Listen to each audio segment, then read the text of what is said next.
Good day, everyone. Hello po. We will talk about the revised environmental impact guidelines. This is an overview of the DNR EMB Memorandum Circular 005, enhancing compliance in the Philippine Environmental Impact Statement System. Sa next slide is the overview of the circular. The DNR EMB Memorandum Circular 005 ay na-issue noong July 2014 para ma-enhance ang Philippine Environmental Impact Statement System. Ang circular na ito ang nagsisilbing foundational document for improving environmental compliance in the country. Its primary goal is to make the processes on compliance regarding projects, be it private or public sector, aligned with sustainable development principles. This also aims to make environmental clearances easier. Ayan, para walang problema sa mga nagbabalak ng mga project developers while maintaining environmental protection. It also establishes a clear guidelines for categorizing projects based on their potential environmental impacts. It supports sustainable development initiatives which make sure that environmental practices are always considered and executed. Ano nga ba ang ECC or CNC at ano ang pinagkaiba ng dalawa? Ang Environmental Compliance Certificate or ECC at Certificate of Non-Coverage or CNC ay nasa Presidential Decree number 1586 na mas kilala sa Environmental Impact Statement or EIS System Law, which was issued in 1978. Ang batas na ito ang bumuo ng Philippine EIS system, isang mandato na nag-assessment sa environmental impacts sa projects na may effect sa environment. ECC or Environmental Compliance Certificate ay isang document issued through the Environmental Management Services Director. It allows a proposed project to proceed on the next stage of project planning. Para makasecure ng ECC, ang requirement ng Philippine Environmental Impact Statement System ay dapat complied. Siyempre, yung CNC naman o Certificate of Non-Coverage, parang ECC siya, but the difference is that CNC does not have a significant impact to the environment. Thank you.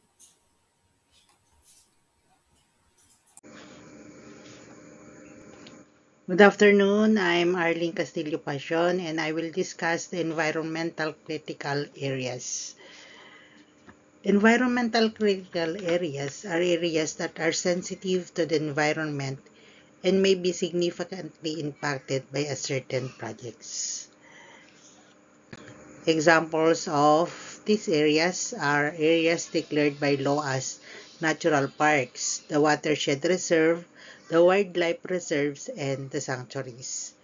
For natural parks, these are governed by the National Integrated Protected Areas System or the NIPAS, established in 1992, which aims to conserve and manage this vital ecosystem.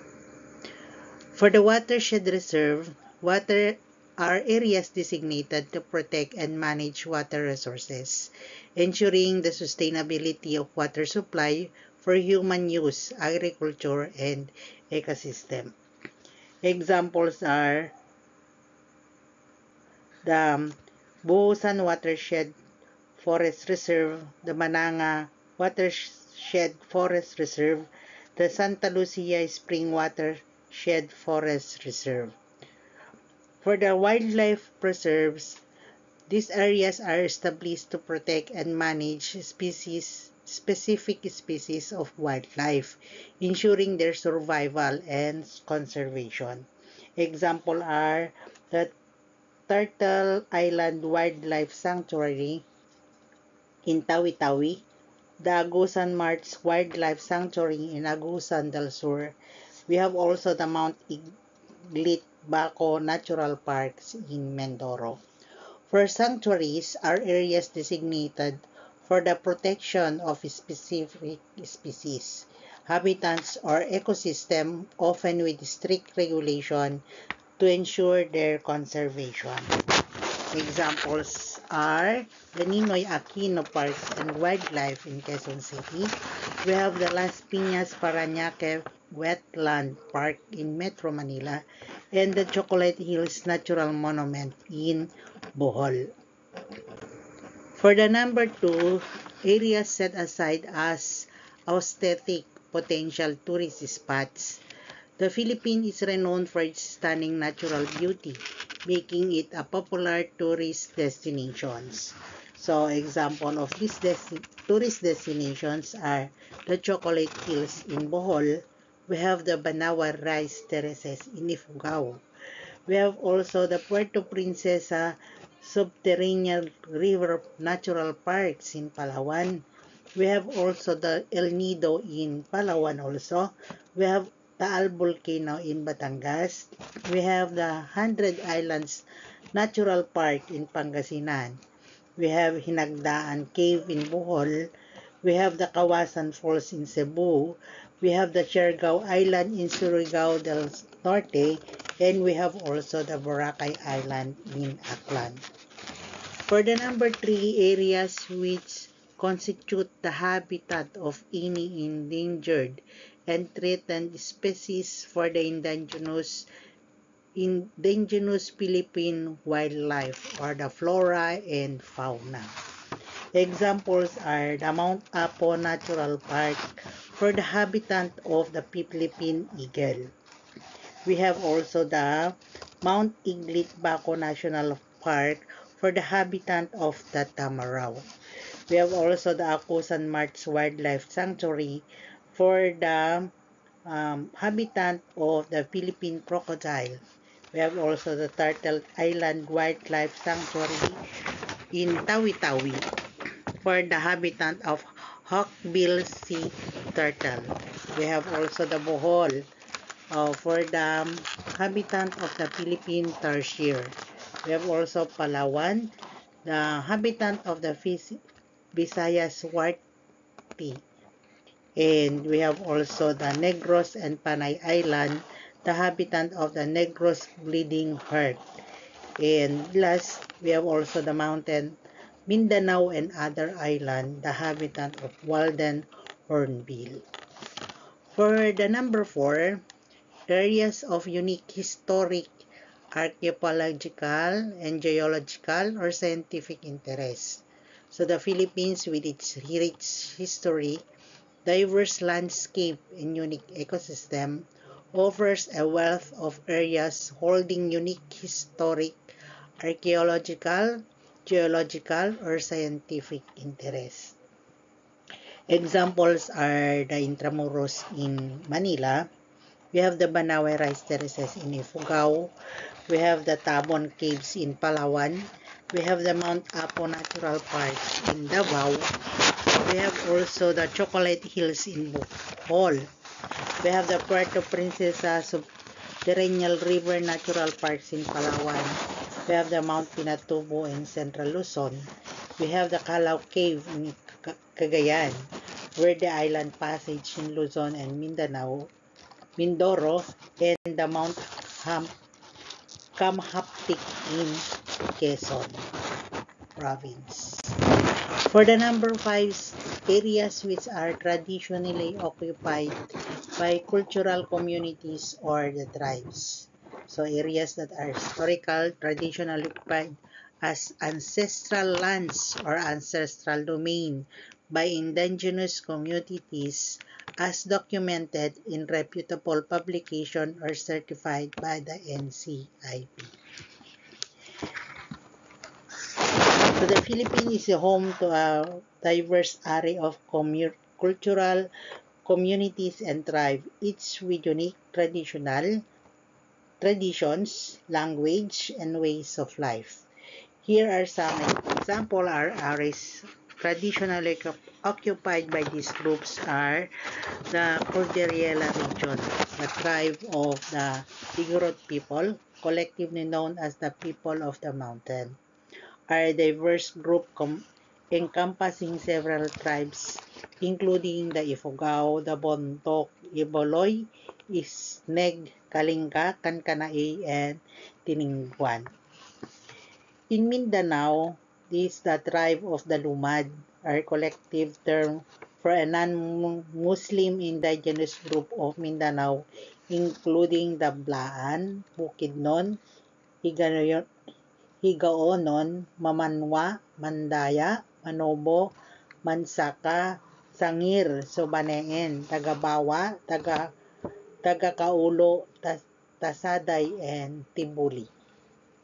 We have also the Palawan for the tribes, including the Batak, Palawenyo, Palawano, and Tagbawa. In Mindoro, the tribes of the Mangyan are groups of the 8 distinct tribes living in the island of Mindoro, including the Alangan, Bangan, Buhid, Hanonoy, Iraya, Ratagnon, Tadyawanan, and Taubid.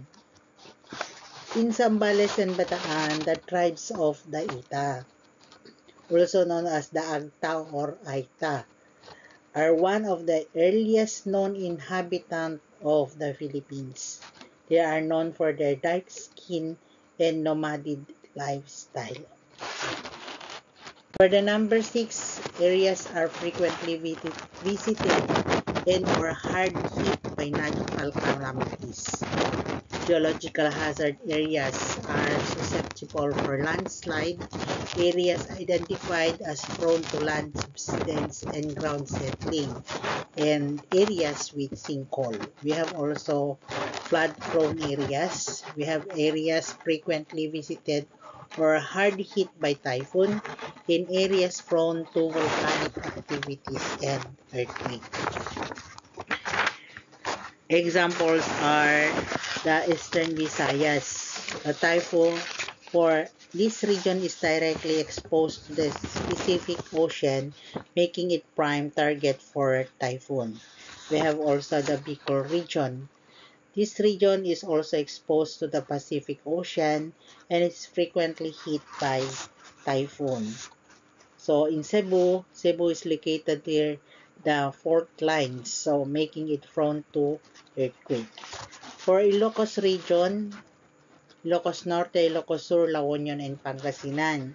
So this region is exposed to the West Philippine Sea and can be affected by typhoon, especially during the monsoon season. So the Metro Manila.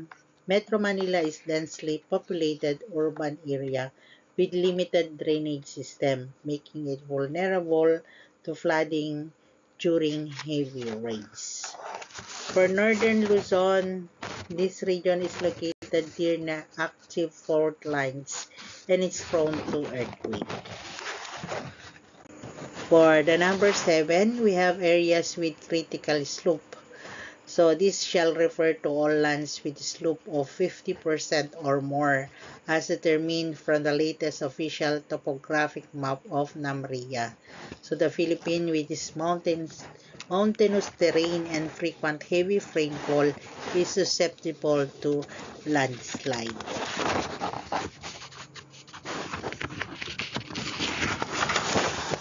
The example of this are the Cordillera Administrative Region. The entire region is located around the Cordillera mountain range.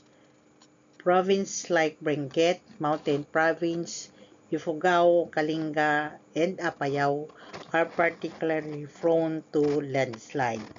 We have also the southern Leyte, Cebu, and the Catanduanes area. This province while having relatively flat terrains in some areas, is characterized by rugged and mountainous toward the interior. We have also Puerto Princesa City in Palawan.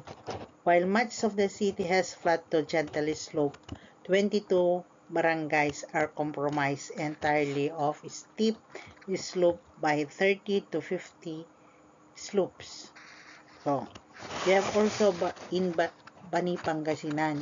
So, Dalaminos Bulinaw Road, which lead to tourist spot in western Pangasinan, has a critically slope prone to landslide. We have also Masara sa Davao de Oro. Sa the village of Masara located in the Maco town, Davao de Oro experienced a major landslide in February 2024.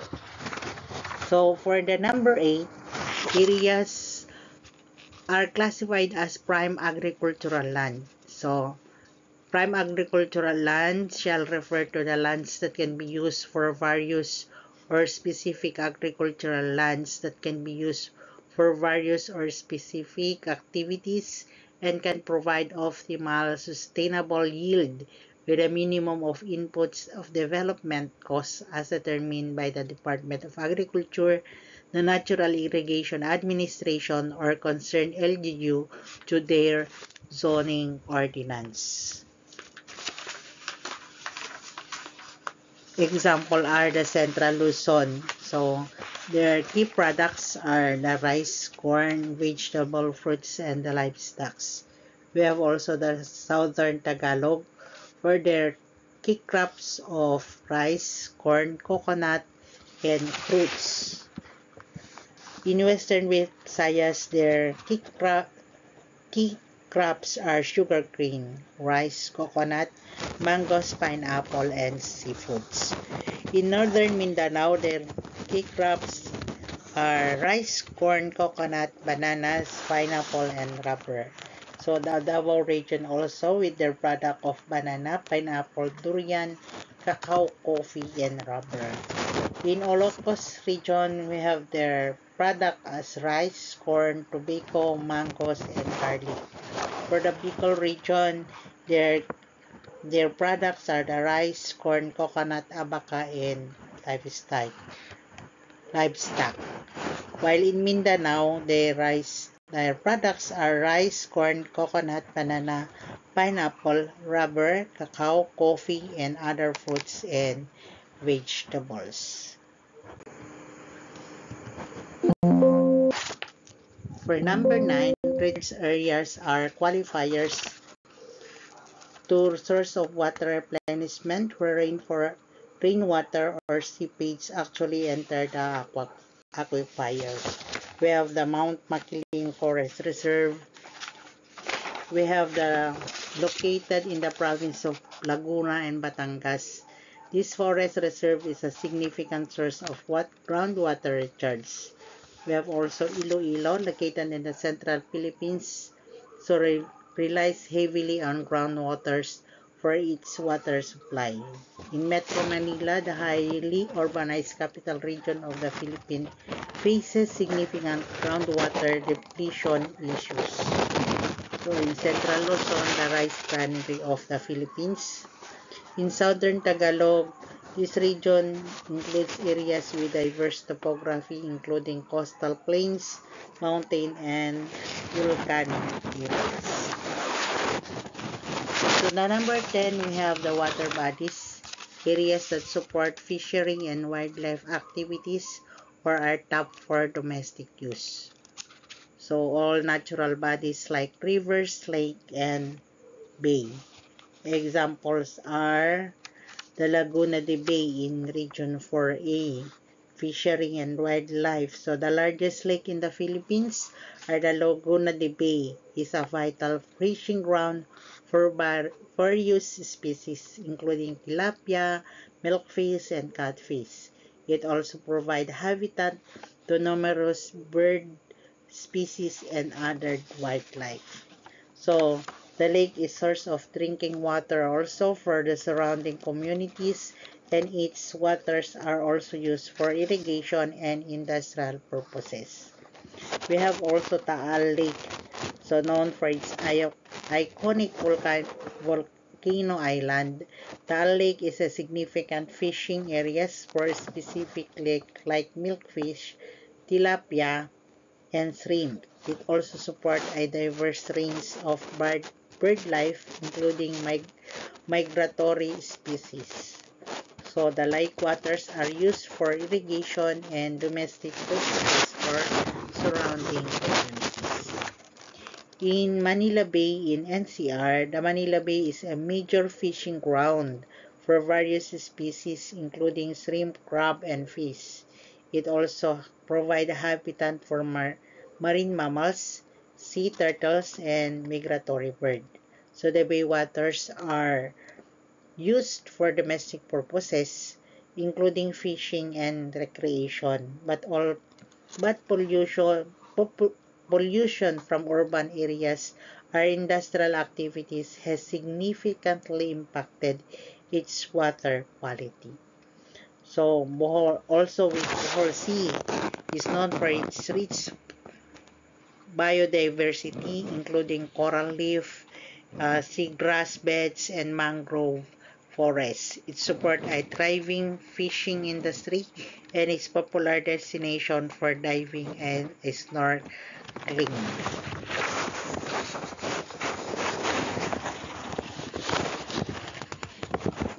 So for number 11, we have the mangrove areas. So areas that support fishery and wildlife activity. Mangrove areas that act as natural buffers against storm floods, strong winds, and shore erosion. So the Philippines, with its massive coastline, is highly vulnerable to the destructive forces of typhoon, storm surge, and coastal erosion. So mangrove forests play a crucial role in the mitigating these risks, acting as natural buffers that protect coastal communities and ecosystem. So here are the examples of these mangrove areas. The Tanon Strait in Region 7. We have the Palawan in Region 4B. The Siargao in Region 8. We have 13 rather. We have the Biri La Rosa in Region 8. Northern Sierra Madre in Region 2. We have also the Maguilas Bay in Region 9. Sibuyan Island in Region 5. We have the Calawit Island in Region 4B. Quezon in Region 4A. Samar in Region 8 and Zamboanga del Sur in Region 9. For number 12 are the coral reef areas that provide spawning and nursery grounds for fish and act as natural breakwaters for coastlines. We have, for example, the example of the coral reef are Tubataha Reef Natural Park in Region 4B. We have the Apo Island in Region 7. We have the Donsol in Region 5. We have the Puerto Galera in Region 4A. We have the Bohol in Region 7. We have the Siargao in Region 13. We have the El Nido in Region 4B. Palawan in Region 4B also. We have the Batangas in Region 4A. The Cebu in Region 7. Mindoro in Region 4B. And Camiguin Island in Region 2. So, thank you very much. Hello everyone, I am Architect Gerald Soto and today I'll be discussing to you the example of environmentally critical project that falls in category A. So to determine coverage, proposed projects or undertakings shall be screened in accordance to their category. So this is the first category. Category A, what are the projects? These are the environmentally critical projects or the ECPs that have high potential significant negative environmental impact as defined under Presidential Proclamation number 2146 of 1981. Additionally, ECPs as defined under Presidential Proclamation number 803, specifically the golf courses development. The third one is any project that may be later declared by the president, because president has the power to proclaim an area or a type of project as environmentally critical.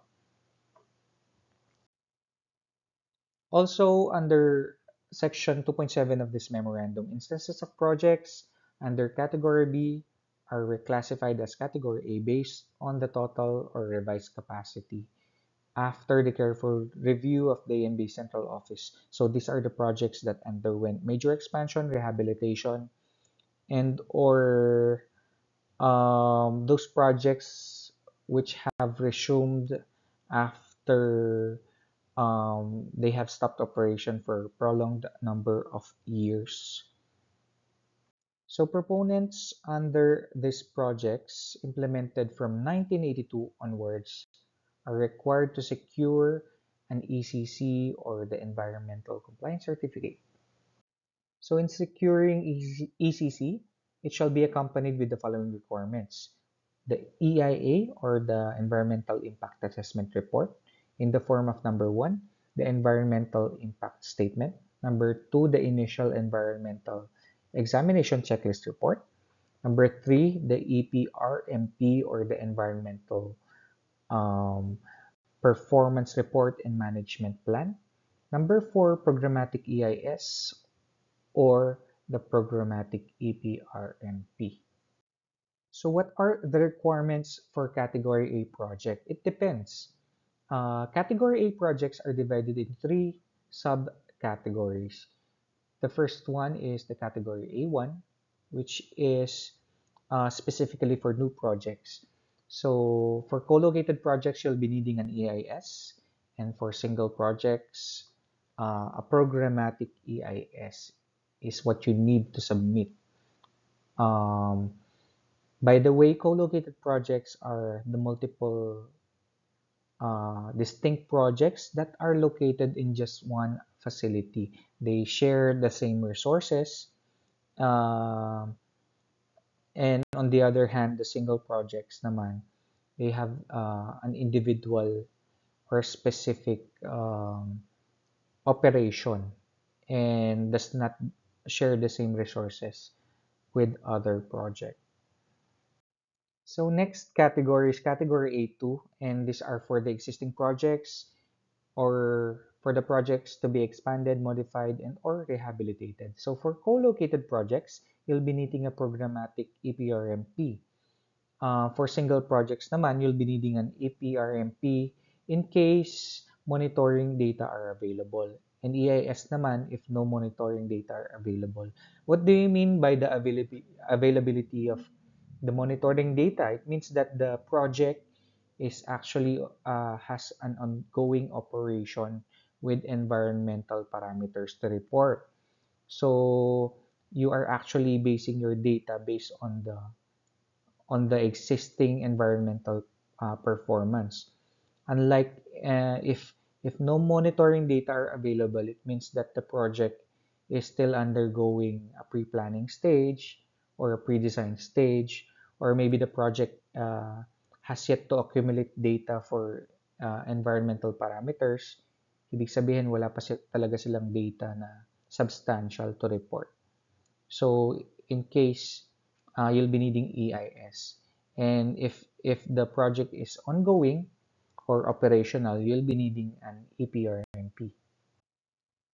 So the third category is category A3. It means that the project is operating without ECC.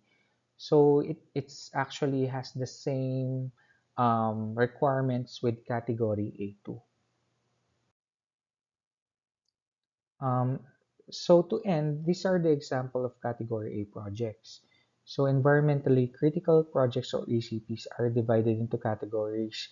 The heavy industries, just like the petroleum refineries, large-scale power plants like coal, nuclear, and natural gas, cement plants, and The next one is resource extractive industries, like the mining operations, large-scale quarrying projects, or forestry projects such as commercial logging. Infrastructure projects naman, they are like examples of them are major dams, reservoir, irrigation projects, hydroelectric power plant, yan, and then major road networks, expressways, airports, seaports, and whatnot. The next one naman is Golf Course Project as declared by the President under Presidential Proclamation number 803 of 1996. Another example is pollution generating projects like industrial waste disposal facilities or yung mga incinerators, yung mga ganyan, or materials recovery facilities, something like that. So projects in ecologically sensitive areas, these are the projects within or near the protected areas, just like if you're planning to put up a project or a viewing deck in wetlands of Candaba, or the existing resort in Bohol, or tourism projects is like a beach resorts near an island where there's a rich marine biodiversity, or there's a mangrove park there. So something like that. Energy projects are geothermal power plants, large-scale wind or solar farms in ecologically sensitive locations. So these are the projects that are very critical to the environment and significantly can affect the ecosystems and the communities that live nearby. So the EMB shall ensure that they undergo rigorous environmental review. So it's very important. So thank you. And for the next category, we have category B. So, hi guys, I'm Gentle Efroca and I will be discussing to you the example of environmentally critical project that falls in category B. So first, let me briefly describe to you what is category B. And these are the projects that are not ECP or environmentally critical project, but may still have a negative impact because they are in ECA, or what we call the environmental critical area. All of the prospective locators are non-ECP and cover less than 100 hectares in total land area. So here are the requirements for Category B projects. The first one is the proponent must secure an ECC before the project is implemented. So in the Department of Public Works and Highways, before we implement the project, we must determine if the project is under the ECC or CNC, which we call the Certificate of Non-Coverage. And we are using the ArcGIS website and put the coordinates on it to determine if that areas of the project is an ECC or CNC. The next one is the proponent must submit an environmental impact statement to the DENR EMB regional office. And the last one is the proponent must commit to implementing an approved environmental management plan. So here are the examples of Category B projects. The first one is the areas that are frequently hit by natural disasters such as flood, typhoons, or volcanic activities. So for us who live near the Taal volcano, we are under the Category B. The next one is the areas that are home to endangered or threatened species of wildlife like national park, wildlife refuge, or protected areas. The next one is the areas that are of historic, scientific, or archaeological interest, or areas with environmental significance. And last one is the areas that are traditionally occupied by indigenous cultural communities like ancestral lands or domain. So that will be all. Thank you. So I will be introducing to you the next presenter, Miss Louise Decembrana, to discuss to you the category C. Thank you. Hi everyone, I'm Luzan Desembrana and I will be discussing to you the example of environmentally critical project that falls in Category C and B. Category C. Category C project or undertaking not falling under Category A or B which intended to direct enhance the quality of the environment of direct address existing environmental problems. E and B is the one who or which determine the following of project for this category. nire-require din tayo na mag-submit ng project description for which the decision will be based whether requires ECC or CNC. Example of Category C projects. Number one is small-scale infrastructure projects like construction of roads, pathways, or bridges. Number two is minor agricultural activities like crop rotations, small-scale organic farming that are located in non-sensitive area. Number three is residential development like individual housing project or low-density residential development. Number four is small-scale water management like construction of small dams and water collection systems. Number five is recreational projects like ecotourism development or nature trails. Category D, projects that are deemed likely to cause significant adverse impact on the quality of the environment according to the parameters set forth in the screening guidelines. These projects are not covered by the Philippine EIS system and not required to secure an ECC. Katulad namin dito sa DPWH, gumagamit kami nitong site na to, itong ArcGIS, para malaman namin or ma-determine namin kung ang project namin is nasa loob or nasa labas ng protected area. Sa pamamagitan nito, malalaman namin kung ang project namin is kailangan mag-apply ng ECC or CNC. Dito sa category D, ang mga project na ito ay yung mga project na nasa labas ng ating protected area. Hindi na natin kailangan mag-apply ng ECC, pero kailangan nating mag-apply ng CNC application. Example of Category D project, construction of multipurpose building, Barangay 2, Mataas na Kahoy. Kumuha po ako ng isang sample project ng DPWH kung saan in-screening namin ito para malaman namin kung ito ba ay ECC or CNC. Para malaman natin kung anong category ang isang project, kailangan nating malaman kung anong exact location and kung gaano ito kalaki. Kaya masasabi natin na ang ating project sample is nasa category D kasi yung ating project is nasa labas ng ating protected area. That's all. Thank you.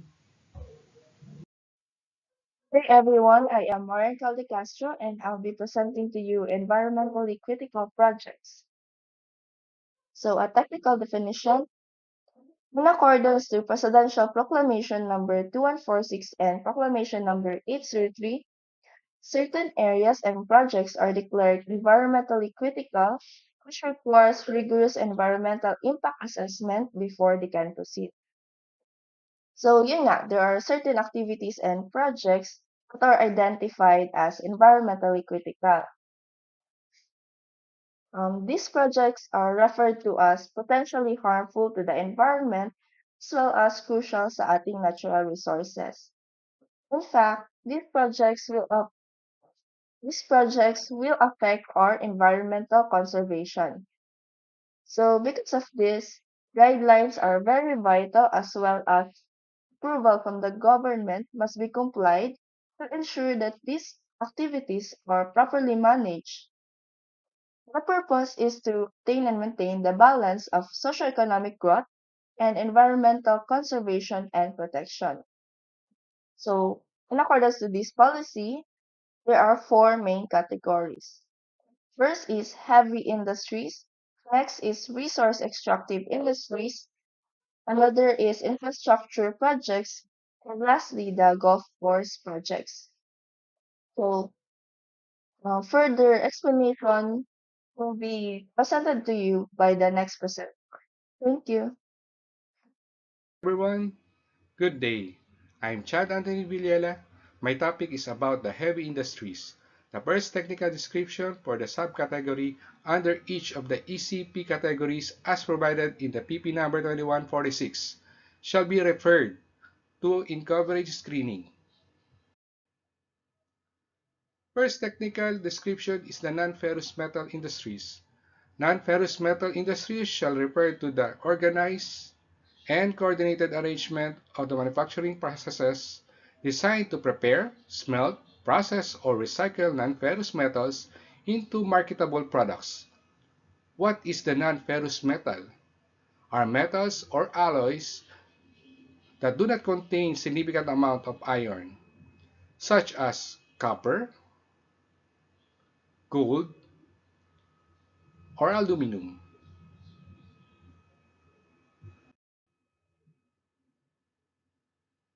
One example of the ferrous metal industry is aluminum.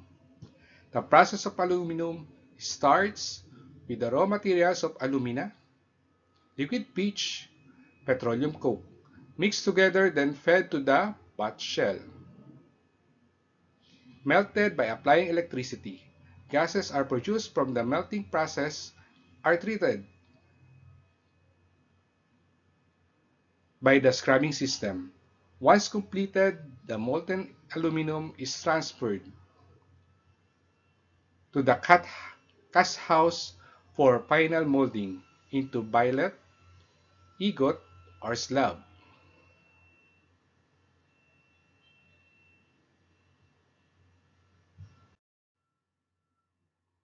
Second in the iron is the iron and steel mills. Iron and steel mills shall refer to the organized and coordinated arrangement of manufacturing processes designed to prepare or smelt or process iron ores, steel scraps or primary iron, and steel mill products into marketable products except when process involves reheating or resizing only. Then what is iron?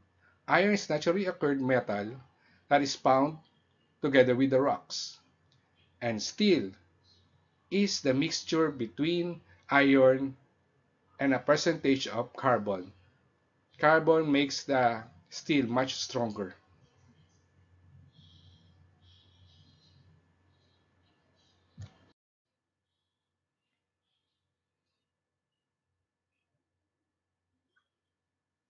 Example of the steel mill is this Steel Asia, which is located at Bunawan, Davao City, the most modern and largest steel mill plant in the Philippines. It can produce 600,000 tons per year of steel.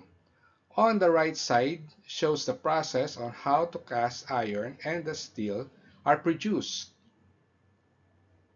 From the iron ore, rocks are melted at the blast furnace with a very high temperature. The melted hot iron then transferred to the casting to create a pig iron. While another process,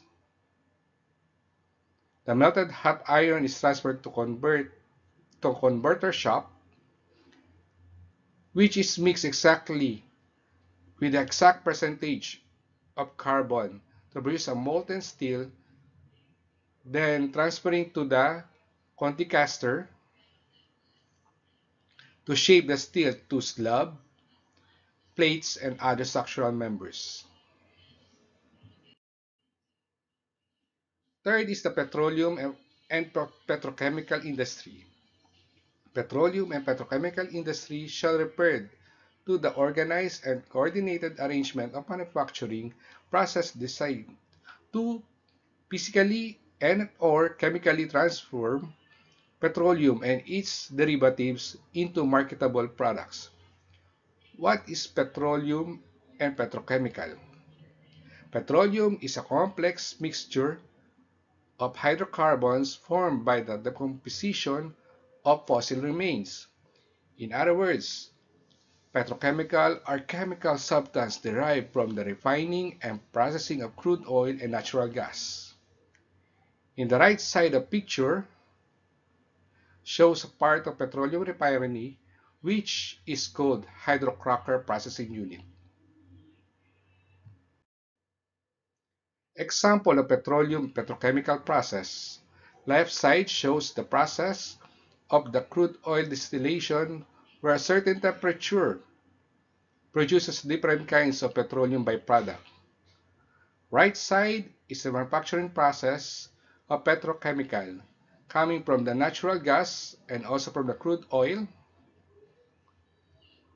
Following the process of steam cracking, the byproduct of petrochemical are produced, which are ethylene, propylene, and butane, and others. Fourth is the smelting plan. Smelting plans shall refer to the organized and coordinated arrangement of manufacturing processes designed to smelt metals or alloys that cast the same into some special form. What is smelting? Smelting is a process of applying heat and chemical reducing agent to the ore to extract desired base metal product. Picture on the right shows the process of smelting. Example of smelting plant is the nickel smelting plant. This is located at Taganito, Claver, Surigao del Norte. On the upper right picture shows two anodes of probe at the smelting pot. And this will end my presentation to the topic, heavy industry. Thank you very much. Resource extractive industries. So what is resource extractive industries? Industries that extract raw materials from the earth for human consumption. So here is the examples of resource extractive industries. Mining and quarrying projects. Projects that involving the extraction and processing of metal, metalliferous ores, fuel, precious stone, clay, fertilizer, and other earth-based materials. Here's an example of mining and quarrying project. Project name, Maalinaw Kaygitan Biog Copper Gold Project or MCB project. The project location is located on Municipality of Passil, Province of Kalinga. The project type is an environmentally critical project. Next is forestry projects. Forestry projects are projects involving the extraction, harvesting, and processing of timber and other forest products. Here's an example of forestry project. The project name is Wood Processing Project. The location is on Barangay Nalundan, Bindoy Negros Occidental, and Mindanao Timberland Farmers Multipurpose Cooperative in Barangay Mabuhay, Prosperidad, Agusan del Sur. It is also an environmentally critical project. Next example is dikes and fish pond development projects.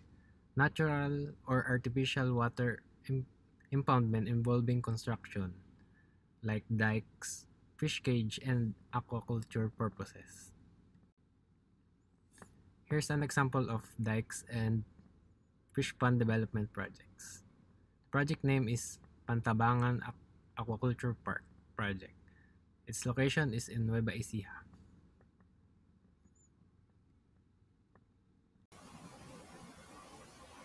Infrastructure projects. Dams. Number 1, Kaliwa Dam Project, Quezon Province. Pangalawa, Angat Dam, Bulacan. Mga dapat isalang-alang bago simulan ang konstruksyon ng dams. Dapat magkaroon ng feasibility study. Number 1, assess technical viability. Sinusuri kung possible bang maitayo at tumakbo ng maayos ang dam batay sa kondisyon ng lugar, teknolohiya na magagamit at disenyo. Halimbawa, tinitingnan kung ang lugar ay angkop para sa dam, kung ang mga materyales ay sapat at ang disenyo ay tugma sa daloy ng tubig. Pangalawa, assess economic viability. Sinusuri ang mga proyekto ay abot kaya at makakalikha ng pangmatagalang benepisyo sa ekonomiya. Tinutukoy nito ang gastos sa konstruksyon, operasyon at ang inasahang kita tulad ng supply ng tubig, kuryente at proteksyon laban sa baha. Halimbawa, pagsusuri kung ang kita mula sa kuryente, irigasyon ay sapat upang mabawi ang gastos sa proyekto. Pangatlo, assess environmental viability. Sinusuri ang epekto ng dam sa ekosistema, wildlife, kalidad ng tubig at kalapit na lugar. Layunin nito mabawasan ang negatibong epekto at maisulong ang sustainability. Halimbawa, pagsusuri sa epekto sa mga tirahan ng isda, at pag-propose ng mga solusyon tulad ng fish ladders. Next is conduct hydrological analysis.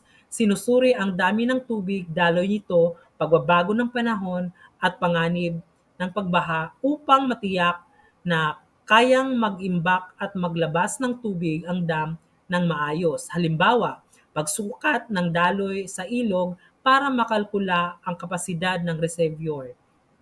Next, conduct geological analysis. Tinitingnan ng komposisyon ng lupa at bato, aktibidad ng lindol at katatagan ng pundasyon kung saan itatayo ang dam upang matiyak na ligtas ito. Halimbawa, pag-check kung may fault lines o malambot na lupa na maaaring magdulot ng panganib sa dam. Next is conduct a benefit analysis. Inahambing sa kabuhang gastos ng proyekto, halimbawa, konstruksyon, pagbili ng lupa, mitigasyon sa kalikasan, laban sa inasahang benepisyo. Halimbawa, supply ng tubig, irigasyon, power generation, protection sa baha. Halimbawa nito, pagkuha kung mas malaki ang benepisyo sa agrikultura kumpara sa gastos ng proyekto. Next is environmental social impact. Identifying environmental and social impacts, layunin nito, sinusuri ang mga posibleng epekto ng proyekto sa kalikasan, wildlife at lokal na komunidad.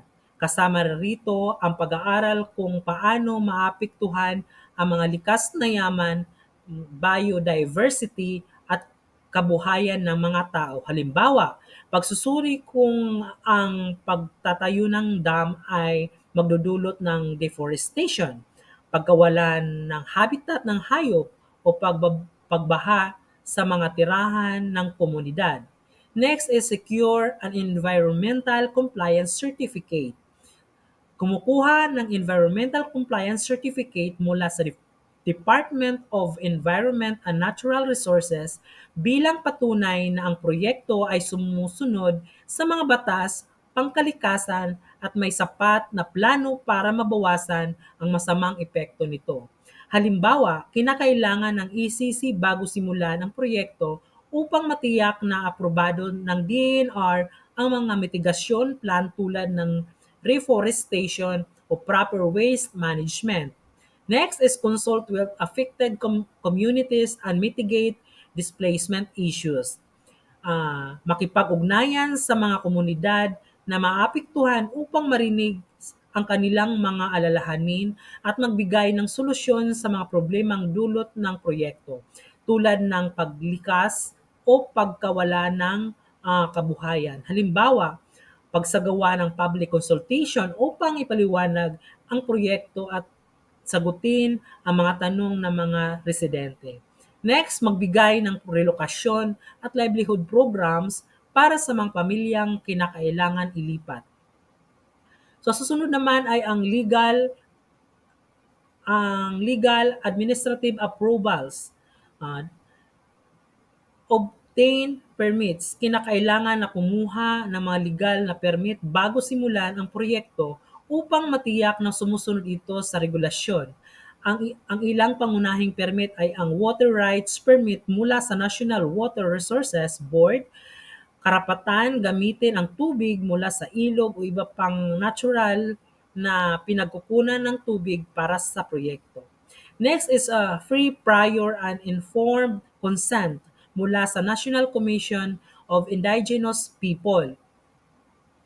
Pahintulot mula sa mga indigenous people o katutubo kung tawagin kung ang proyekto gagawin sa kanilang ancestral domain. Halimbawa, bago itayo ang Kaliwa Dam, kailangan aprobahan ng NCIP ang FPIC mula sa mga katutubong grupo sa Quezon. Next is ensure land acquisition with fair compensation. So, kailangan makipagkasundo ang mga may-ari ng lupa at magbigay ng tamang kabayaran para sa mga lupaing gagamitin sa proyekto, kasama rito ang paggalang sa karapatan ng mga may-ari ng lupa. Sunod, magbigay ng makatarungang halaga na ayon sa market value ng lupa at iba pang ari-arian. Halimbawa nito sa Angat Dam, ang mga apektadong magsasaka at residente ay binigyan ng bayad para sa kanilang lupa at tulong para sa relokasyon. Next is comply with zoning and land use laws. Siguraduhin ang lokasyon ng proyekto ay naaayon sa mga zoning regulation at angkop na gamit ng lupa para sa pagtayo ng dam. Ang zoning laws ay nagtatakda ng mga lugar para sa agrikultura, tirahan at industriya. Halimbawa nito, tiyakin ang lupa kung saan ititayo ang dam ay nakatalaga para sa infrastructure development at hindi para sa agricultural o residential permit. Next is infrastructure project power plants. Number 1, San Gabriel Power Plants, San Gabriel, La Union. Number 2, Tiwi Geothermal Power Plant, Albay. Mga pangunahing kailangan bago itayo ang power plants. Una, magkaroon ng feasibility study. Suriin ang technical, pang-ekonomiya at pang-kapaligirang posibilidad ng proyekto. Isagawa ang energy demand analysis at pagsusuri sa lugar. Pangalawa, environmental and social impact assessment. Tukuyin ang epekto sa kalikasan at lipunan. Kumuha ng Environmental Compliance Certificate, ECC. Makipagkonsulta sa komunidad at lutasin ang mga isyu sa relokasyon. Pangatlo, legal at administrative approvals. Kumuha ng mga permits tulad ng ERC approval at environmental permits. Siguraduhin ang zoning clearance at makatarungang bayaran sa lupa. Pang-apat, technical design procurement. I-finalize ang disenyo ng planta base sa uri ng fuel. Halimbawa, natural gas. Kumuha ng mga kagamitan at mag-hire ng contractors. Panglima, community engagement at safety compliance. Makipag-usap sa komunidad at tugunan ang kanilang mga alalahanin. Sumunod sa mga pamantayan ng kaligtasan at konstruksyon. Reclamation Projects, Manila Bay Reclamation Project, Manila. Mga pangunahing kailangan bago itayo ang reclamation projects. Una, magkaroon ng feasibility study. Suriin ang teknikal, pang-ekonomiya, at pang-kapaligirang kakayahan ng proyekto. Magsagawa ng hydrological, geological at cost-benefit analysis. Pangalawa, environmental and social impact assessment. Tukuyin ang epekto sa kalikasan at lipunan. Kumuha ng Environmental Compliance Certificate mula sa DENR. Makipag-konsulta sa mga apektadong komunidad at tugunan ang mga isyu sa relokasyon. Pangatlo, legal at administrative approvals. Kumuha ng mga permits mula sa PRA at iba pang ahensya. Siguraduhin sumusunod sa zoning at land use laws. Sunod ay tiyakin ang patas na kabayaran sa lupa. Pang-apat, technical design and engineering plans. I-finalize ang disenyo ng reclamation at iba pang infrastruktura. Magsagawa ng risk assessment mula sa baha at erosyon. Panglima, community engagement and stakeholder consultation. Isama ang mga lokal na komunidad at stakeholder sa pagpaplano. Tugunan ang mga alalahanin kaugnay sa kapaligiran at lipunan. Infrastructure projects, roads and bridges. NLEX SLEX Connector Road, Metro Manila, and Cebu Cordova Link Expressway, Cebu. Mga pangunahing kailangan bago itayo ang infrastructure projects tulad ng NLEX, SLEX Connector Road at Cebu Cordova Link Expressway. Una, kailangan magkaroon ng feasibility study. Suriin ang technical, pang-ekonomiya, at pangkapaligirang posibilidad ng proyekto.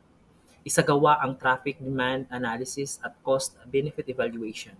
Pangalawa, environmental and social impact assessment. Tukuyin ang epekto sa kalikasan at kumuha ng environmental compliance certificate mula sa DENR. Tugunan ang mga pangangailangan sa relokasyon ng mga maapektuhan. Pangatlo, magkaroon ng legal at administrative approvals. Kumuha ng mga permit mula sa DPWH, LGUs at iba pang ahensya. Sumunod sa toll road at zoning regulations. Pang-apat, magkaroon ng technical design and engineering plans. I-finalize ang disenyo ng kalsada at tulay na isinasaalang-alang ang kaligtasan at disaster resilience. Magsagawa ng risk assessment para sa structural integrity. Panglima, magkaroon ng land acquisition and community engagement. Siguraduhin ang right of way at magbigay ng patas na kabayaran sa mga maapektuhan. Makipag-usap sa stakeholders para matugunan ang kanilang mga alalahanin at kumuha ng suporta sa komunidad. Good morning, this is Edwin Montoya. I would like to discuss with you type of golf courses. This is sport using a very wide playing field covered in grass. The idea of the sport is to hit the ball into the hole with a club using the fewest stroke possible. These are the part of a golf course. The tee wherein we start the game.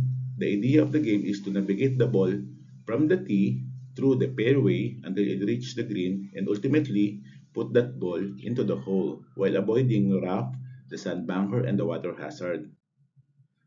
On an instant, we may think na puro lang siya grass, but lies beneath the grass is the soil type and different terrain in which golf courses are classified. And of course, various classifications have different impact on the environment. These are the three primary types of a golf course based on landscaping style: the link courses, the parkland course, and the desert courses. For the link courses, the key characteristic is the coastal location, sandy soil, dunes and natural hazard, open and exposed, and firm fairway. Main example of a link courses is Anbaya Cove in Bataan. Another type is the parkland course. The parkland course are the type of golf course characterized by lush and well-maintained landscape. Ang key characteristic niya is mature trees, marami siyang puno, and well-maintained ang kanyang landscape. Meron siyang water features na mga artificial ponds, streams, or even lakes. Smooth and soft condition din siya. And very strategic design. Sample of parkland courses are Wakwak Golf Course in Mandaluyong and San Juan, and Manila Golf Course in Makati. And lastly, we have the desert course. Desert course ideally located siya sa mga desert. Characteristic niya is the arid landscape, use of natural feature, yung water conservation niya medyo mahirap kasi nasa desert siya, marami siyang bunkers and sands. Bunkers nga pala is one of those hazards sa golf course. Mahirap yung condition niya specifically because of the terrain. While the Philippines doesn't have courses specifically designed as a desert course, meron naman tayong mga golf course na halos same classification sa desert course like the Sandtrap Golf Course in Clark, Pampanga and Alta Vista Golf and Country Club in Cebu. Meron din tayong mga subtype of golf courses. Ito basically yung combination ng mga three primary golf course. Yung mga subtype natin are Heathland Course, Sandbelt Course, Yung stadium or yung championship course, ito naman ang nagde-define naman ito yung golf sports body na. Yung par 3 course. Pag sinabing par 3 course, maliliit lang to. Ang par kasi ang nagde-define kung gaano katagal matapos ang isang game. So for example, kung par 3 ka lang, so ang iniisip nila dito ay meron kang 3 stroke bago matapos yung isang hole or ma-reach yung hole. So par 3, ito yung pinakamaliit. Meron din tayong mga par 5 at I think meron ng mga par 7. And that's it, guys. This is my presentation. Again, this is me, Edwin Montoya. Thank you. So we will continue our discussion about revised environmental impact guidelines. So I am Timothy Paul Rosales and I am tasked to give the guidelines for coverage screening of PEISS coverage screening guidelines, or also known as Philippine Environmental Impact Statement System. So PEISS coverage screening. Screening is the first key decision of the EIA process. So what is screening? So in my research, screening is the process of identifying and categorizing projects for environmental impact assessments. This PISS is a guideline on coverage screening because it is necessary for large numbers of projects and activities that are potentially subject to EIA. The purpose of screening is to determine whether a proposal requires an EIA or not. So to the previous slides, it shows what projects are needed to provide EIA, or some projects are not required to provide EIA. It is intended to ensure that the form or level of any EIA is commensurate with the importance of the environmental issues. So, inelaborate din po dito sa project, sa lahat ng slides is yung environmental issues niya na magde-determine if that project is required to have EIA. Screening also determines what document type the proponent will prepare and submit to MB for ECC application, as well as the endorsing and decision authorities. As what I discussed in the previous slide, the first step in the screening process is determining whether a project is within an ECA, or environmentally critical areas. An area is environmentally critical if it exhibits any of the characteristics below. So first is the area declared by law as national parks, watershed reserves, wildlife preserves, and sanctuaries. Second, areas set aside as aesthetic potential tourist spots. Third, areas which constitute the habitat for any endangered or threatened species of indigenous Philippine wildlife. Fourth, areas of unique history, archaeological, geological, or scientific interest. Fifth, areas which are traditionally occupied by cultural communities or tribes. Sixth, areas frequently visited and or hard hit by natural calamities. 7, areas with critical scopes. 8, areas classified as prime agricultural lands. 9, recharge areas of aquifer. And lastly, water bodies. After providing all the areas in the previous slide, so we will talk about the purpose of screening. For the purposes of coverage screening, the geographic coordinates shall be provided to determine if the proposed location of the project or undertaking is within ECA. For example, a proposed project will be constructed in an area. The first step is to carry out survey of the area to identify whether the project falls within a boundary of protected areas. Then comes the planning stage, where project impacts are identified and considered. Then after screening and ECC has been issued, the project can now commence. And further, the location of the projects in relation to designated environmental critical areas, or ECAs, shall be included in the discussion of project impact and the design of environmental management plan, or EMP, for ECC applications. So in summary, the process ensures that projects, especially those near or within environmentally sensitive areas, are carefully assessed for their environmental impacts.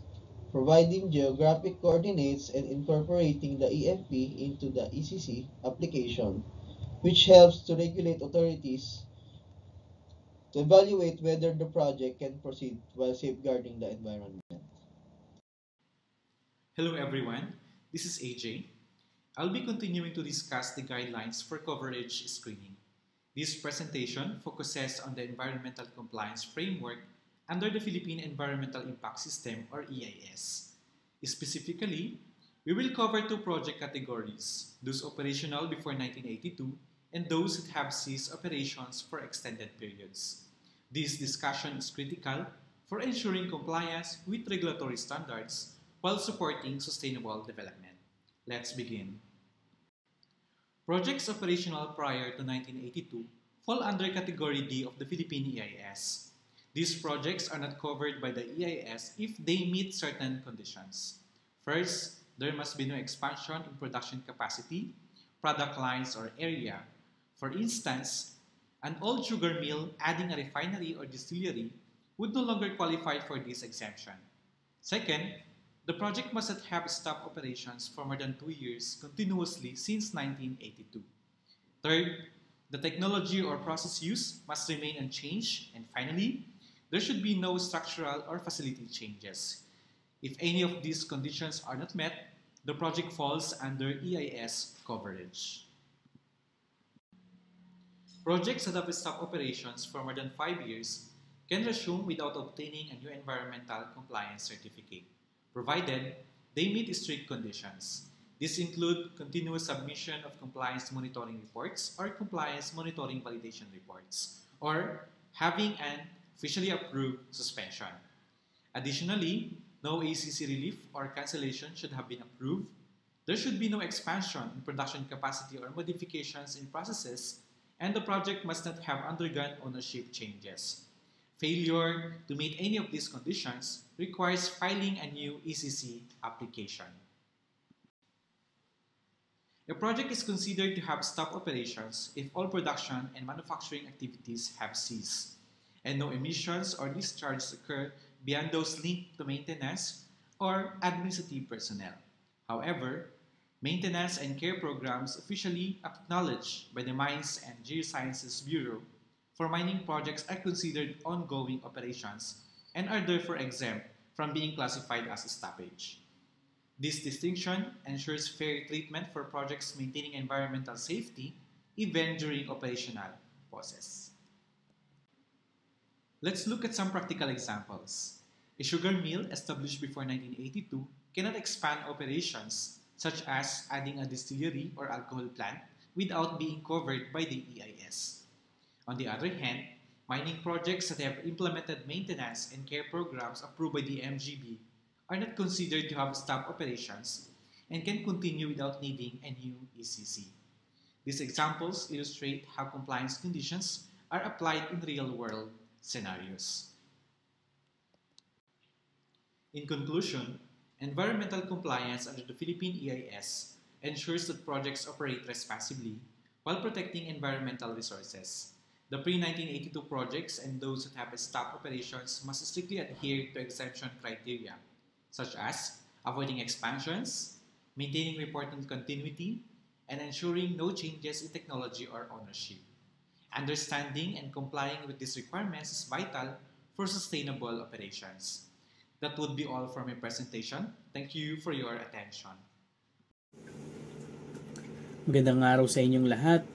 Ngayon naman ay tatalakayin natin ay determining coverage for single component projects or undertakings. May tatlong bahagi ang topic. Number 1, threshold. 2, environmental enhancement projects. And number 3, gray areas in projects. Ang threshold ay mga kriteria na nagdedetermine kung kailangan sumailalim ang isang proyekto sa Environmental Impact Assessment or yung EIA. Example nito, kung ang proyekto ay residential at lagpas 25 hectares, kailangan ng EIA. Sa industrial projects, based ito sa capacity at environmental risk. So ang goal ng threshold ay protektahan ang environment bago magkaroon ng malaking epekto sa project na ito. Environmental Enhancement Projects. Ito ang mga proyekto na ang layunin ay tumulong sa kalikasan tulad ng mangrove planting o forest rehabilitation. Usually exempted ang mga ganitong projects sa EIA requirements, pero dapat pa rin i-check ang site-specific risk tulad ng flooding or soil erosion. Gray areas in projects. Ang gray areas ay proyekto na hindi malinaw kung sakop ng EIA, tulad ng small-scale mining o urban renewal projects. Dapat makipag-ugnayan sa DNR-EMB para malinaw ang interpretasyon ng policy. To summarize, threshold sets boundaries for EIA. Number 2, environmental enhancement projects aims to help nature but risks must still evaluated. And number 3, gray areas seeks clarification kapag hindi malinaw. Sabi nga sa Proverbs 21:5, the plans of the diligent lead surely to abundance. Tandaan, ang maingat at maayos na plano ay daan tungo sa sustainable development. Maraming salamat po. Hello everybody, I'm Chad Anthony Villela. I'll be reporting for the CND in page 10 and 11.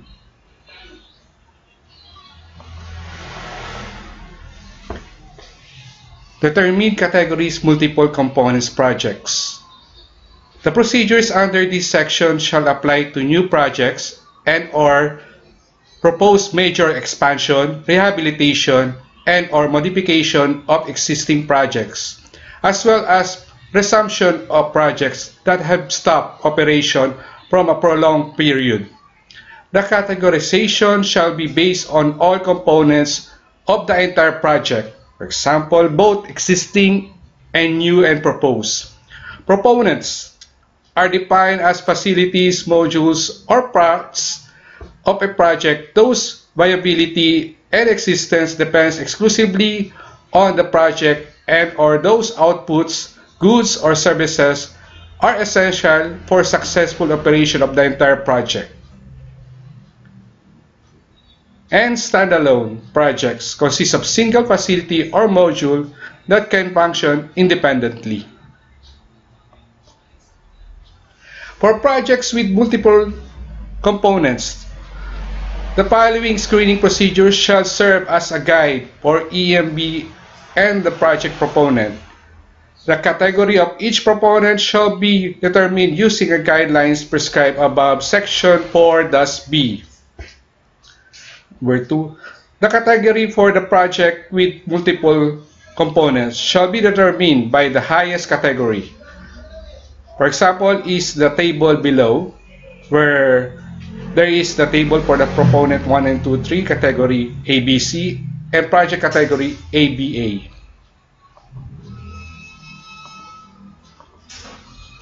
Now, number 3, for the project with multiple components falling under a single category, category B, but with the same or different report requirements, the following rules shall be applied to determine report requirement. For project with multiple components requiring different report for format, see the example. An EIS report shall be required submission. You will see that in the table there is a component category and report requirement. We have the component 1, 2, 3, category B, and report requirement if it is a EIS or IEE checklist. Then for the multiple proponent, with each proponent requiring IEE checklist only. For example, in the table there is a proponent category, proponent 1, 2, 3, category B. The report requirement will be just a IEE checklist. And EIS score shall be computed using the following formula. Coverage report requirement total score is equal to 41 over 01 Q1 plus 92 over Q2 and so on until QZ over QZ, where Small q I is equal to the capacity of the component, and big Q equal to the capacity threshold of per component. If the total score is 1, then an EIS report shall be required for submission. For example, in this table, proponent 1, 2, 3, the capacity is 70 heads, then the threshold is 100, then the report requirement is EIS. If the proponent, for example, the proponent 2, it is 100 metric ton, then the threshold is 150 metric ton. It will require EIS because the score is 2, which is greater than 1. Proponent 3 is also the same. Capacity is 500 and the threshold is 700 liters. Then the coverage of requirement of total score shows here, which is 2.08. Letter D, determining the categories for co-located facilities, opting for programmatic ECC. Categorization of co-located facilities under a single proponent or administrator shall be based on the following. Category A, at least one prospective locator is classified as ECP or covers 100 hectares or more in total land area. Category B, all of the prospective locators are non-ECP and covers less than 100 hectares in total land area. Thank you. Will end my report. Thank you very much. Good day to everyone. I am tasked to report on determining categories of existing projects for expansion or modifications under Section 4 of EMB Memorandum Circular Number 2014-005. In determining the categories of existing projects for expansion or modification, the rule is that there is a need to request an amended Environmental Compliance Certificate or ECC from the Environmental Management Bureau for existing projects that will undertake expansion, rehabilitation, and or modification. This means that the original ECC cannot cover the changes to the new project.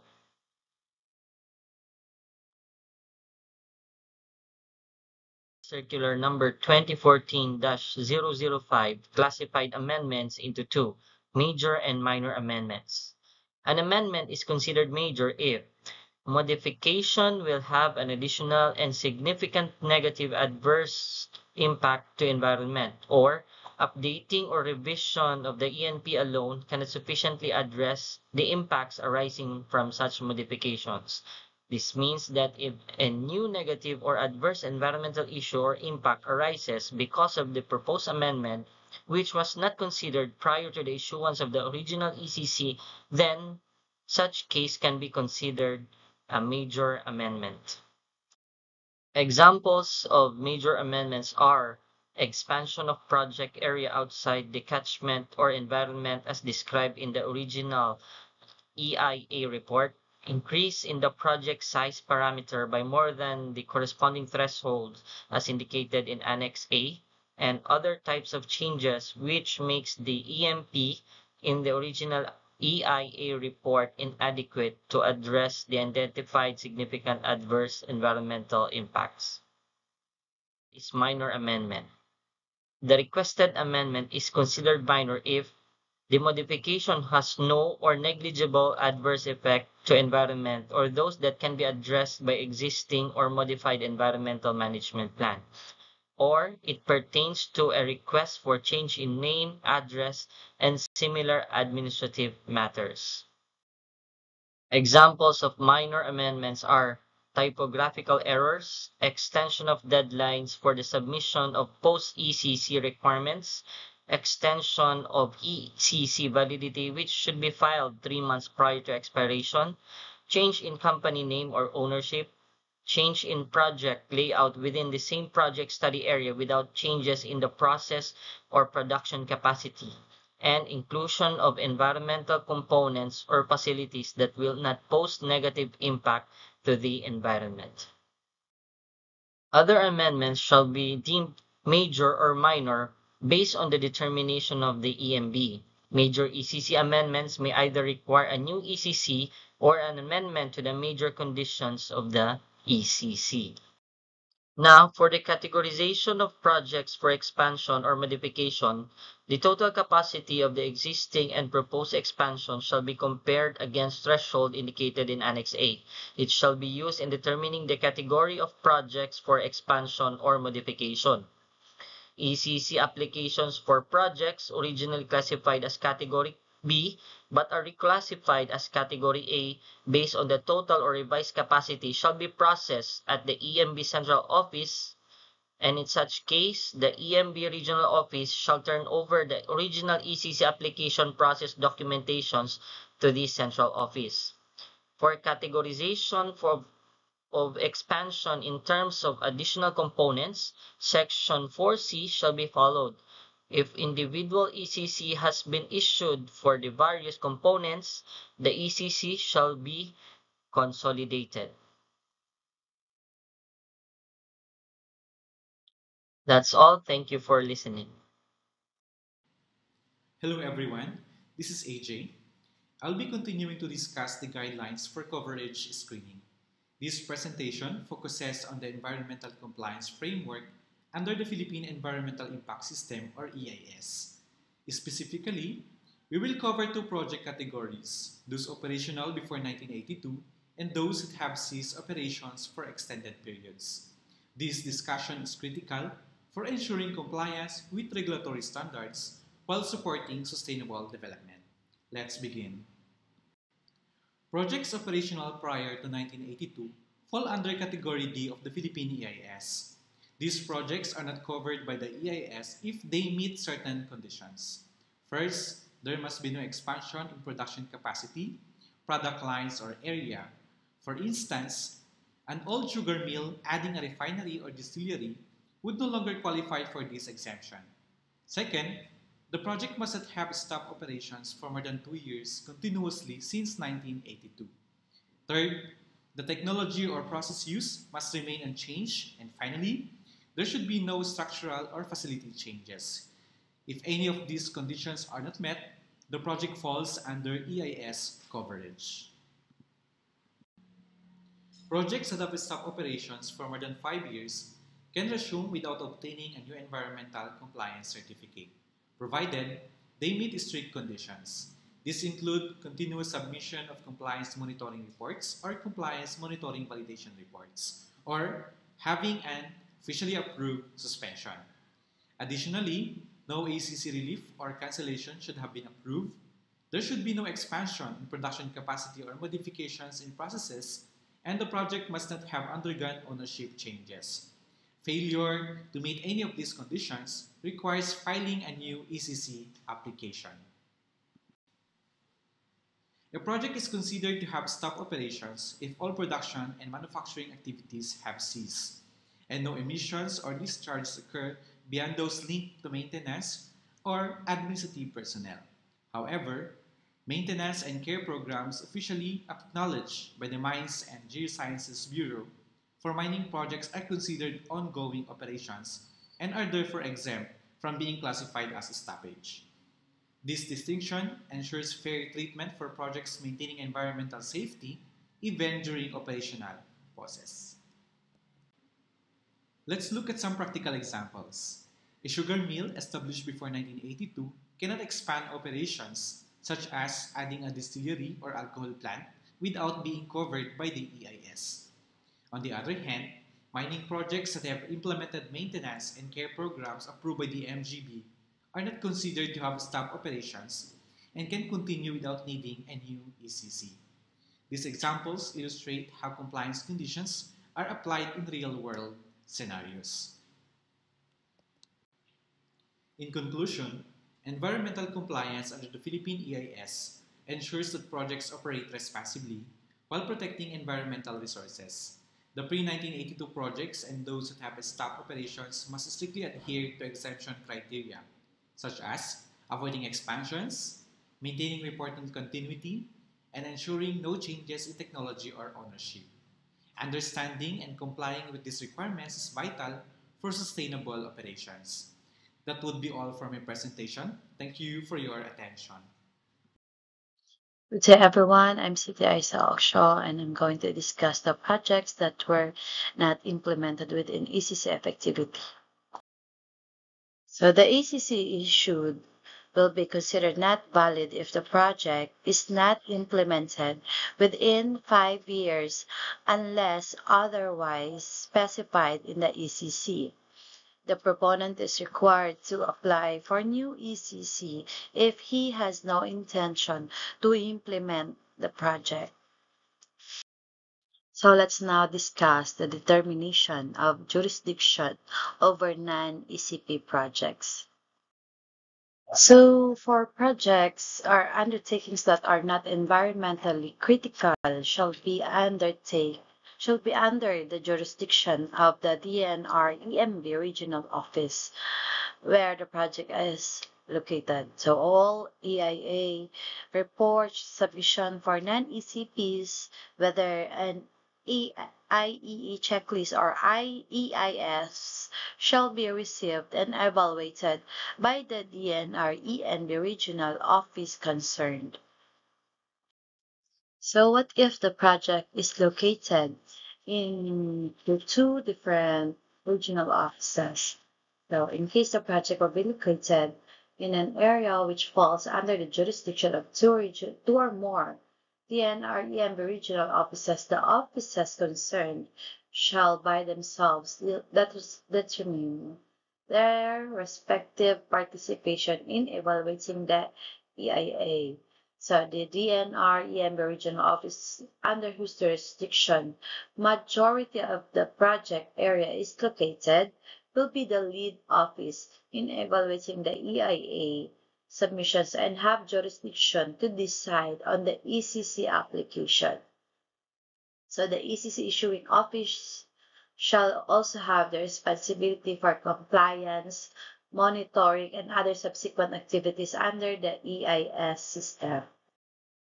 So the other DNR EMB regional office concerned shall assist and participate in the review of the EIA submissions as well as in compliance monitoring. So the DNR EMB regional office all concerned shall agree upon the mode of collaboration. So in cases where the DNR EMB regional offices concerned cannot determine the lead office, the case shall be elevated to the EMB director for resolution. The decision of the EMB director shall be final. So furthermore, in cases where the issue of jurisdiction is difficult to determine, like if the project is located to a territorial water which is not or not clearly within the jurisdiction of any DNR EMB regional office, the EMB director may assign the nearest DNR EMB as the lead office. That would be all. Thank you so much for listening. Hello everyone, I'm Edelmi Paderes. I'll be reporting on the topic Define and Elaborate IEE or Initial Environmental Examination based on the DENR guidelines. So what is IEE? So IEE refers to Initial Environmental Examination, which refers to the screening process and to assess the potential environmental impacts of smaller scale projects. So it helps to determine whether or not a more detailed environmental impact statement or the EIS is necessary. So it is crucial because it ensures that projects comply with the environmental regulations and also to protect the environment whilst promoting sustainable development from the outset. And what are the objectives of IEE, we break it down to the goals and also the benefits. So, as to the primary goals, it is to identify the potential environmental impact and risk a project might cause, and the proposal if there is mitigation strategies included in order to minimize or to avoid harm, and also to ensure the compliance with DNR regulations. So, as to the benefits, of course, the main goal is to prevent the environmental degradation and avoid project delays due to unforeseen impacts. So, these unforeseen impacts must also be projected, and as well as to promote transparency to to the stakeholder involved. So, what are the key components of IEE? We break it down to five. First is the project definition. So, this outlines the project scope, the location, and the timeline involved. Second is the environmental baseline conditions. So, it is understanding the current environmental state, including the air, water, and soil quality. And the third is the impact identification and mitigation measures. So here we identify the potential environmental impacts and also the proposed solutions such as pollution control or habitat protection, whichever is applicable. And the environmental management plan, the EMP. So this is the plan that outlines how environmental impacts will be monitored and managed during the project. And lastly, public consultation, of course, because there is an engagement of stakeholders and local communities. So it is important to inform them about the project and to also gather their input. And what is the process of IEE under the DENR? So, first is screening. So, this determines whether the project requires an IEE or full EIS. And next is the impact and reporting. So, this involves the identification of key environmental issues and also the submission of a report to DNR based on those assessment and reports. And lastly is the decision, of course, since the report is being submitted to DNR, so the DNR will review the IEE report and makes the final decision on whether or not the project can proceed. So we discuss what is IEE. So we also need to understand what are the importance of IEE, of course. It ensures the environmental protection. So it proactively identifies and mitigates potential risk. And regulatory compliance, of course. It must support regulatory compliance, ensuring that there is adherence to the Philippine laws and the DENR guidelines.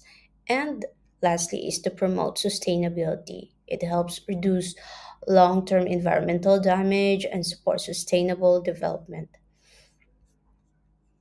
And to conclude, the IE process is essential for evaluating the environmental impacts of smaller projects. So it ensures the project comply with environmental regulations and promote sustainable development. Thank you for your attention and hope you learned something from this topic. Good day, everybody. My presentation now is for the definition of EPEPRMP, EPRMP, PD.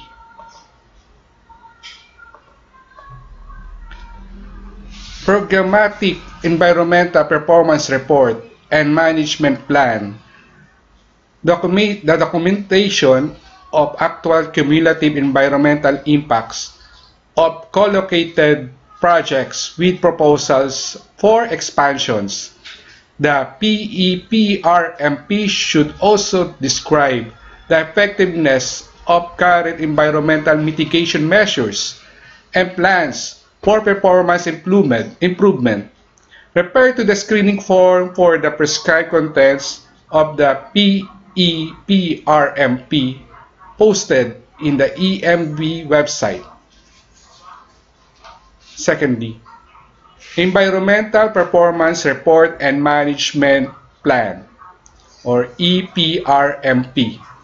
The documentation of the actual cumulative environmental impacts and effectiveness of current measures for single projects that are already operating, referred to the